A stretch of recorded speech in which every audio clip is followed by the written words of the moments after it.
तो यार आप सभी ने एक चीज तो सुनी होगी कि सर ऑनलाइन से भी पढ़ के चीजें पॉसिबल है। बस यही है कि आप लोगों को थोड़ा-सा डेडिकेशन दिखाना पड़ेगा। चीज़ों को उस तरीके से करना पड़ेगा जैसे ऑफलाइन में हम लोग पढ़ते हैं और उसी तरीके से किया हमारे एक स्टूडेंट है जिनका नाम है मानव। मानव ने सारी चीज़ों को बहुत ऑनलाइन मोड में पढ़ा और ऑनलाइन मोड में पढ़ के भी बहुत अच्छा स्कोर किया जिसको पढ़ने स्कोर लेके आने में बहुत सारे लोगों को मेहनत करनी पड़ती है। ये सारी चीज़ें उन्होंने की हैं, इम्प्लीमेंट की हैं। तो यहीं पे आज हम लोग मानव के साथ कंप्लीट डिस्कशन करने वाले हैं कि किस तरीके से मानव ने सारी चीज़ों को किया है और उसके अलावा सबसे बड़ी बात कि मानव ने किस तरीके से अपनी प्रिपरेशन को कंप्लीट किया जिससे आप सभी को इससे बेनिफिट हो पाए। तो मानव एक बार अपने बारे में थोड़ा-सा बताइए कि आपने किस तरीके से अपनी स्कूलिंग की है, कौन से सब्जेक्ट आपके थे, आप कहाँ से बिलॉन्ग करते हो? तो थोड़ा इसके बारे में बता दीजिए। Hello all, my name is Manav Parakshar and I am citizen of Delhi. I passed out my 12th class in year 2023 with 91% and okay, yes, right, yes sir. और मैं साइंस मेडिकल स्ट्रीम से हूँ। मेरे पास 12th में जो subjects थे वो थे फिजिक्स, केमिस्ट्री एंड बायोलॉजी। और मेरा सीयूटी का स्कोर है 540 आउट ऑफ 600 एंड मेरा मोड ऑफ प्रिपरेशन जो है वो अड्डा 24/7 के YouTube lectures plus test series है। ओके, बहुत अच्छी बात है मानव।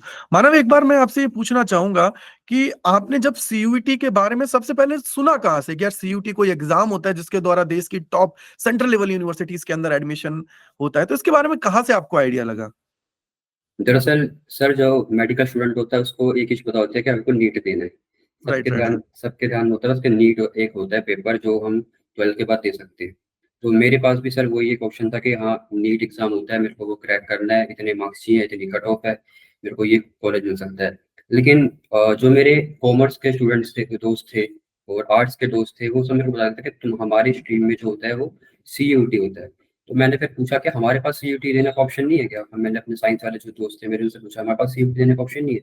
बोला नहीं है, हमारे पास भी है। उसके अंदर हम BSc life science, zoology, botany बहुत सारे कोर्सेज कर सकते हैं। तो फ्रेंड्स के द्वारा पता लगा मेरे को कि सीयूटी एग्जाम भी है, जो कि काफ़ी अच्छी-अच्छी यूनिवर्सिटीज़, डीयू, बीएचयू जैसे कोर्सेज यूनिवर्सिटीज़ हैं जो कोर्सेज ऑफर करती हैं। तो सर फ्रेंड्स से एंड उसके बाद मैंने एक्सप्लोर करा, तो पता लगा मेरे को यूट्यूब पे बहुत सारे सीरीज़ भी चलती हैं, बहुत सारे चैनल्स हैं इसके बारे में।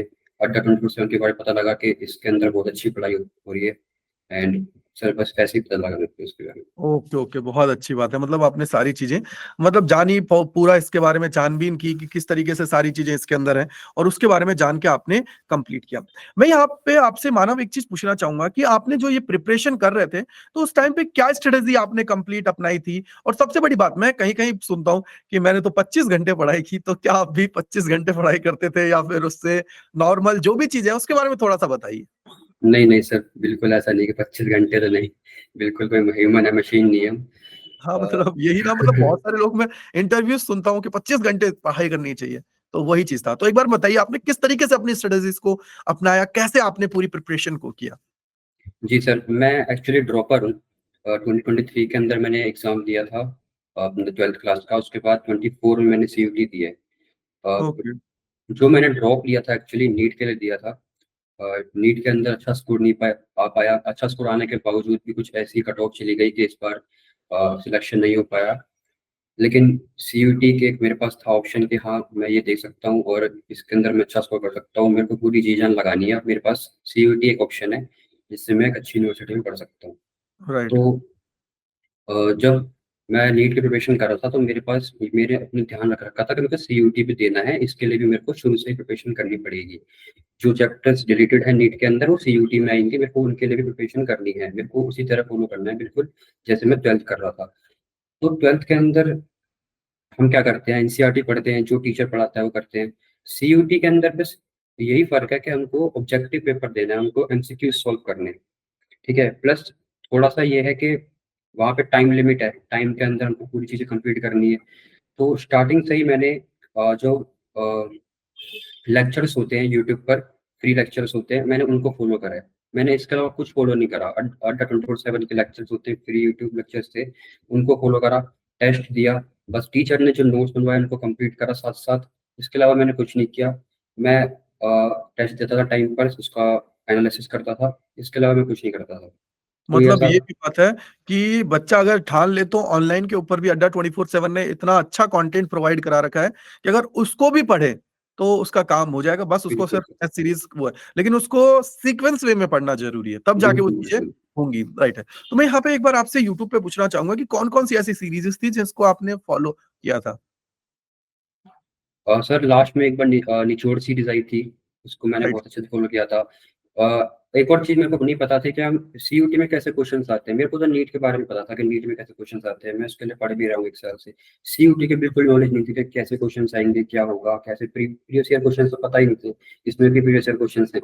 मेरे को पता था इसी साल हो रहा है, मेरे को ऐसा लगता था। तो ओके, तो देखा कि अंडर 24/7 के एक्सपेक्टेड क्वेश्चन्स आए, 300 मोस्ट एक्सपेक्टेड क्वेश्चन्स हैं और प्लस वन शॉट लेक्चर्स हैं। ये सब चीज़ें मैंने पूरी फ़ॉलो करी थी। निचोड़ सीरीज़, ब्रह्मास्त्र सीरीज़, बहुत सारी सीरीज़ आ रही है। इतनी सीरीज़ आप सारी कर भी नहीं सकते, इतनी सीरीज़ होती है उसमें, ठीक है? तो आपको सारी करने की ज़रूरत भी नहीं है। एक सीरीज़ आपको पकड़ लो, 1 तो सीरीज़ पकड़ लो जिसमें क्वेश्चन्स करवा रहे हैं और आपको जो थ्योरी है वो पढ़ा रहे हैं। बस आपको 2 चीज़ें करनी है, वो पकड़ लो और उनको लास्ट तक करते रहो। आपको इधर-उधर नहीं भागना कि ये सर अच्छे पढ़ाए। आपने जिन पे विश्वास कर लिया, बस उनको आपको पकड़ के रखना है और लास्ट तक बस वही करना है। यही चीज़ मैंने सुनी, मैंने 2-3 टॉपर से भी यही इंटरव्यूज़ किए, तो उन्होंने एक चीज़ बताई कि आपको एक टीचर पे बिलीव करना पड़ेगा और उस टीचर को फॉलो करना पड़ेगा ब्लाइंडली, तब जाके चीज़ें होंगी। अदरवाइज़ आप जगह-जगह भागोगे, मल्टीपल चीज़ों की तरफ जाओगे, तो फिर ये मान लीजिए कि स्कोर नहीं बनेगा, क्योंकि हर टीचर का अपना अलग तरीका है, चीज़ों को कराने का। तो जिसका आपको समझ में आ रहा है, उसकी तरफ आप लोग जाइए। एक चीज़ मैं पूछना चाहूँगा कि आपका फेवरेट सब्जेक्ट कौन-सा था, तीनों में से? फेवरेट सब्जेक्ट मेरा सर बायोलॉजी था। बायोलॉजी था, फिर okay, biology okay. Okay, okay, yes okay, sir. चलिए अच्छा। ऐसा इसके कोई मेरे अलावा को कोई हाँ, बताइए? ऐसा कोई नहीं था कि मेरे को कोई सब्जेक्ट पसंद नहीं था। ऑफ़ कोर्स मैंने पीसीबी लिया तो हर सब्जेक्ट अच्छा था, बस थोड़ा फिज़िक्स में मेरा था हाथ तंग था थोड़ा। उसके लिए फिज़िक्स में आप थे उसके लिए आप थे ही सर, तो थोड़ा हाँ, था कि मैं फिज़िक्स कर लूँगा। मतलब पता था कि बच्चे अच्छा अच्छा स्कोर नहीं करते थे ना फिज़िक्स में, थोड़ा स्कोर कम ही रहता है बच्चों का। तो मैंने उसके हिसाब से रखा था कि मैं बायोलॉजी, केमिस्ट्री थोड़ा जान लगा के अच्छा करूँगा, फिज़िक्स में थोड़ा कम भी रह जाए तो मेरा हो जाएगा सही। Okay, okay, okay, okay. मतलब फिज़िक्स के जो लेक्चर्स हमने देखे, यूट्यूब पे आपने सवालों को किया, तो एग्ज़ाम में बहुत मदद मिली होगी। एग्ज़ाम में बहुत सारे सवाल तो एज़ इट इज़ यस आए सर। होंगे। जो जो क्वेश्चन्स गलत भी हुए मैंने सब कुछ अटेम्प्ट करके आया था मैं पेपर में, हर एक पेपर में सब कुछ अटेम्प्ट करके आया था। ऑफ़ कोर्स 50 क्वेश्चन दिए, आपको 40 करने हैं, तो ऐसा तो हो ही नहीं सकता कि आप कोई क्वेश्चन छोड़ दो। जो क्वेश्चन्स गलती पे हुए वो मेरी गलती की वज़ह से हुए। ऐसा कुछ नहीं था कि जो पढ़ाया और वो नहीं आया, वो मेरी गलती थी कि सिली मिस्टेक्स हो जाती हैं, बहुत सारी चीज़ें। ओएमआर मेरी एक गलत हो गई, फिज़िक्स के क्वेश्चन में मैंने ओएमआर गलत भर दी, उसकी वज़ह से मेरा एक क्वेश्चन गलत हो गया। तो ऐसी-ऐसी चीज़ें वज़ह से गलत हो जाती है चीज़ें, बाकी लेक्चर्स के अंदर सब कुछ होता है, ओके, वो ओके। मोर देन इनफ होते हैं। Okay, okay, okay. मतलब अगर कोई बच्चा अगर उनको फ़ॉलो करता है तो भी चीज़ें हो सकती हैं। यहाँ बिल्कुल पे मैं सर, आपसे एक चीज़ पूछना चाहूँगा कि बहुत सारे बच्चे एक चीज़ को बोलते हैं कि सर, क्या ये मॉक टेस्ट देना इम्पोर्टेंट है? हम तो बस थ्योरी पढ़ लेंगे, हम तो सवाल लगा लेंगे, तो क्या मॉक टेस्ट देना इम्पोर्टेंट है? तो एक बार आप मॉक टेस्ट की इम्पोर्टेंस के बारे में बताइए और आपने किस तरीके से सारी चीज़ें की हैं? क्योंकि आपने टेस्ट सीरीज़ फ़ॉलो की है, चीज़ें आपने की हैं, तो क्या मदद हुई इससे? किस तरीके से सारी चीज़ें थी? Yes sir, yes sir. Mock test देना इम्पोर्टेंट है, सही मॉक टेस्ट देना इम्पोर्टेंट है। आपको पता होना चाहिए कि आपको कहाँ से मॉक टेस्ट देना है, उसमें कोई आलतू-फालतू क्वेश्चन तो नहीं है, जो आपका टाइम वेस्ट कर रहे हैं उसको मतलब ऐसे एक रेपुटेड इंस्टीट्यूट ने बनाया हो, जो आप कर सकते हो और उसके अंदर वही क्वेश्चन्स हो जो इम्पोर्टेंट है आपके लिए और राइट। सिर्फ़ आपको करके छोड़ नहीं देना है, उसको एनालिसिस भी करना है। आपको सॉल्व करना है उसको अच्छे से, उसके बाद टाइम के साथ सॉल्व करना है। अगर आप ऑनलाइन घर पे दे रहे हो तो टाइम लिमिट आप अपने लगा के रखो अपने फ़ोन के अंदर। साथ में उसको सॉल्व करो और उसके बाद उसका एनालिसिस करो। राइट। तो मॉक टेस्ट बहुत ज़्यादा इम्पोर्टेंट होता है और अगर कोई कहता है कि मैं थ्योरेटिकली कर सकता हूँ तो झूठ तो नहीं बोल रहा होगा, लेकिन वो हो सकता है कोई एक्स्ट्राऑर्डिनरी बच्चा हो, लेकिन अगर एवरेज बच्चा है, मेरी तरह एवरेज बच्चा है, मैं भी एवरेज बच्चा था, ठीक है? मेरे 91% आए हैं बोर्ड में, जो बहुत ज़्यादा नहीं है, एक एवरेज बच्चे के इतने आते हैं, ठीक है? आजकल तो 97, 98 से कोई नीचे बात ही नहीं करता, तो मेरे 91% आए हैं और मैंने वही चीज़ें फ़ॉलो करी हैं जो एक एवरेज बच्चा करता है। मॉक टेस्ट दिए सारे और जितना ज़्यादा मॉक टेस्ट दोगे उतना अच्छा है आपके लिए। लास्ट टाइम तक आपको मॉक टेस्ट देने हैं। हाँ, तो मतलब मॉक टेस्ट आपको देना जिससे आपकी स्पीड एक्यूरेसी का पता लगेगा। सेकंड चीज़ मॉक टेस्ट देने से आपको अपनी वीकनेस के बारे में आइडिया लग जाएगा कि यार यस वीकनेस सर। मेरी क्या है और मेरे स्ट्रॉन्ग पॉइंट्स क्या हैं, तो वीकनेस पे काम करने का टाइम मिलेगा और वीकनेस को जब आप उनको कंप्लीट करोगे तो अगली बार उससे गलतियाँ होने के चांसेस कम होंगे। तो मॉक टेस्ट का तो इम्पोर्टेंट बहुत है अपने इसके अगर मैं प्रिपरेशन की बात करता हूँ तो। यस यहीं सर। पे मैं मानव एक चीज़ और पूछना चाहूँगा आपसे, मेरे को एक चीज़ छोटी-सी चीज़ जो जाननी है वो ये है कि जब आप मॉक टेस्ट देते थे, होता है कि यार स्कोर कम भी आता है, ऐसा तो नहीं कि इनिशियली बहुत ज़्यादा स्कोर आ जाए, स्कोर कम भी आता है, डीमोटिवेशन भी होता है, तो उसमें आप किस तरीके से सारी चीज़ों को करते थे? जी सर। और सर स्टार्टिंग के अंदर स्टार्टिंग में तो मेरा स्कोर कम ही आता था और मैं भी ऐसे ही करता था कि स्कोर कम आया और उसके बाद उसको छोड़ दिया, फेंक दिया साइड में पेपर को कि नहीं करना। डिमोटिवेशन बहुत ज़्यादा हो जाता था। लेकिन वही वही एक पॉइंट होता है जहाँ पे आपको अपने आप को पुश करना है, आपको देखना है कि भाई क्या गलती हुई है मुझसे, किस चीज़ में मैं लैग कर रहा हूँ, ठीक है? उसका एनालिसिस आपको बहुत अच्छे से करना है और ऐसा नहीं होगा कि आप पेपर दिए जा रहे हो, आपका स्कोर कम आ रहा है।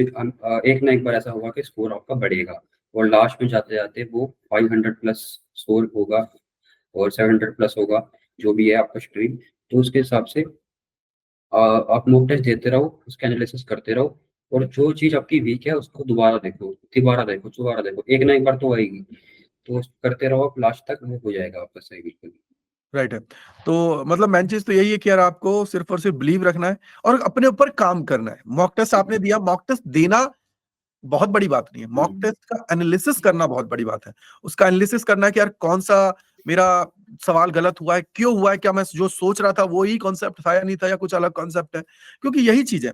और इस बार तो अगर मैं मानव बात करूँ तो अड्डा 24/7 एक नया इनिशिएटिव लिया है कि आपको जो भी मॉक टेस्ट मिलेंगे, उन सभी का वीडियो सॉल्यूशन भी आपका जो फैकल्टी है जिससे आप पढ़ रहे हो, वो आपको प्रोवाइड कराएगा। तो मतलब सारी चीज़ें इस बार तो मतलब एडवांस लेवल पे जा ही रही हैं। यस सर, इसके अलावा मैं एक और चीज़ आपसे पूछना चाहूँगा मानव, वो ये है कि मेरे को एक चीज़ छोटी-सी चीज़ और जाननी है जी कि सर। जो सीयूटी 2025 की प्रिपरेशन करने वाले बच्चे हैं, उनसे आप क्या कहना चाहोगे कि यार अगर उनको स्कोर अच्छा करना है, एक बेहतरीन कॉलेज के अंदर जाना है, तो उसके लिए क्या करना है उनको? कि भाई किस-किस चीज़ को उन्हें कंप्लीट अपनाना है जिससे उनका स्कोर अच्छा आ जाए? Yes sir. सर, बच्चे बोलते हैं कि बोर्ड के साथ प्रिपरेशन नहीं कर पा रहे हम, बोर्ड के साथ प्रिपरेशन में दिक्कत आ रही है। हालाँकि मैं एक ड्रॉपर हूँ, लेकिन मैं ये चीज़ बता सकता हूँ कि अगर आप बोर्ड के साथ भी प्रिपेयर कर रहे हो, तो उसमें थ्योरी में कोई डिफरेंस नहीं है। आपको जो टीचर्स पढ़ा रहे हैं यूट्यूब पर या किसी बैच में, अगर आप वो पढ़ते हो, तो आप बोर्ड के लिए प्रिपेयर कर रहे हो और सीयूटी के लिए तो प्रिपेयर कर ही रहे हो। तो आपको अपने लेक्चर्स पर फ़ॉलो करना है, आपको नोट्स बनाने हैं, आपको अपने वीक पॉइंट्स को एक पेपर में लिख के चिपका लेना है आपके टेबल के सामने, ठीक है? पीरियोडिक टेबल आपको याद जो जो भी है उसके बारे में सब कुछ लगा लेना आपको बिल्कुल साइड में अपने और साथ-साथ ये भी है कि बोर्ड प्रिपरेशन में जो है सब्जेक्टिव एग्ज़ाम होता है, आपको ऑब्जेक्टिव की प्रिपरेशन करनी है सीयूटी के लिए। तो उसके लिए वही मॉक टेस्ट है और बुक्स हैं बहुत सारी जो आपको प्रोवाइड कर देते हैं अड्डा 24/7 उसमें आपको प्रिपरेशन करनी है उसकी। तो यही है सर कि 25 स्टूडेंट के लिए मैं यही बोलूँगा कि बिलीव रखो खुद पे, ऐसा अपना बहाना मत दो लास्ट में कि बोर्ड के साथ हम प्रिपेयर नहीं कर पाए। ऐसा बहाना तो मतलब बहुत गलत लगता है कि बोर्ड के ऐसा कुछ अलग तो आएगा नहीं उसके अंदर मानो सीयूटी के मैं एक अंदर। चीज़ पूछना चाहूँगा कि अगर बच्चा सीयूटी की प्रिपरेशन करता है, इनिशियली अगर मैं हुँ, बोलूँ हुँ। ढंग से उसकी अच्छी प्रिपरेशन कर लेता है तो लास्ट तक उसका स्कोर अच्छा आ जाएगा। साथ ही साथ क्या बोर्ड को भी ईज़िली निकाल लेगा क्योंकि ईज़िली सिलेबस सेम है, सब कुछ वो तैयारी कर रहा है, दोनों साइड उसका बेनिफिट है, बिल्कुल राइट? सर, बिल्कुल। हाँ, बिल्कुल। तो मेन चीज़ यही है कि जैसे आपको मानव ने भी बताया कि यार आपको बिलीव करना पड़ेगा चीज़ों को क्योंकि बोर्ड और सीयूटी में ज़्यादा डिफरेंस नहीं है, तो आपको उनको दोनों को पकड़ के चलना है। जिससे क्या हो कि एंड मोमेंट में जो प्रेशर आता है ना, कि अब तो 1 डेढ़ महीना बचा है, इसके अंदर ही मुझे बहुत अच्छा करना है। तो वो चीज़ नहीं होती क्योंकि आप भी जानते हो कि यार डेढ़ महीने के अंदर प्रिपरेशन करके स्कोर अच्छा लाना, मतलब मैं बोलूँगा कि अगर कोई बच्चा एक्स्ट्रा ऑर्डिनरी नहीं है, एवरेज बच्चा है तो पॉसिबल नहीं है। क्योंकि एक अच्छा स्कोर 600 में से अगर आप मैं बोलूँ 500 प्लस जाना है साइंस जैसी स्ट्रीम के अंदर, तो फिर तो नॉलेज डीपली होनी चाहिए। या तो उस बच्चे ने मतलब मैं बोलूँगा कि 100% बोर्ड में लाए और एक चीज़ और मैं आपको बताना चाहूँगा, वो ये कि बोर्ड के अंदर बहुत बच्चे ऐसे हैं जो स्कोर बहुत अच्छा करते हैं और एंड में सीयूटी के अंदर स्कोर बहुत कम रह जाता है और मैंने ऐसे भी बच्चे देखे हैं जो बोर्ड के अंदर कम लेके आते हैं, लेकिन सीयूटी के अंदर बहुत अच्छा स्कोर कर देते हैं। क्यों? क्योंकि उन्होंने उस एग्ज़ाम को पहले से कंप्लीट प्रिपरेशन करते आए हैं। क्योंकि अभी हमें पता है कि यार हमारे जो 12th बोर्ड की अगर मैं रिज़ल्ट की बात करता हूँ, तो उसकी इतनी इम्पोर्टेंस नहीं है। अगर मैं सिंपल बोलूँ, क्यों? क्योंकि आगे जाके आपको उस एग्ज़ाम के थ्रू तो निकलना ही है। अगर उस एग्ज़ाम को नहीं दोगे, तो फिर बोर्ड में आप 100% ले आओ, तो भी टॉप यूनिवर्सिटी के अंदर तो आप नहीं जा सकते हो, प्राइवेट के अंदर तो कहीं भी अब तो प्राइवेट भी बहुत सारी सीयूटी के अंदर आ रही हैं, हुँ, राइट? Yes sir. हाँ, तो आई थिंक आपने बहुत सारी चीज़ों को बताया जिससे बच्चों को बेनिफिट हो और बच्चे इसको कंप्लीट अगर मैं बोलूँगा कि अडॉप्ट करेंगे तो बहुत सारी चीजें उनको बेनिफिट होने वाला है। सो मानव, आपका बहुत बहुत शुक्रिया हमारे साथ जुड़ने के लिए सीयूटी अड्डा 24/7 थैंक यू पर, सर। और मिलते हैं इसी प्रकार के और सेशंस में अड्डा 24/7 सीयूटी के इस प्लेटफॉर्म के ऊपर। Thank you so much.